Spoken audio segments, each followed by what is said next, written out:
Gumawa ako doon din ng donut.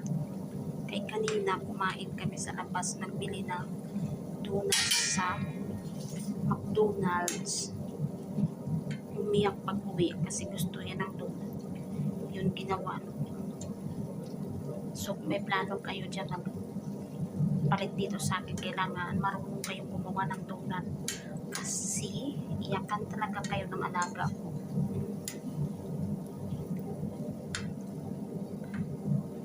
Iyakan niya kayo para gumawa ng donut. Kailangan marunong kayong maggawa nito kung gusto nyo pumalit dito sa akin. So, kahit may trabaho ako, iniiwan ko yan. Unahin ko ito kasi iyak ng iyak. So guys, ito na yung donut ko.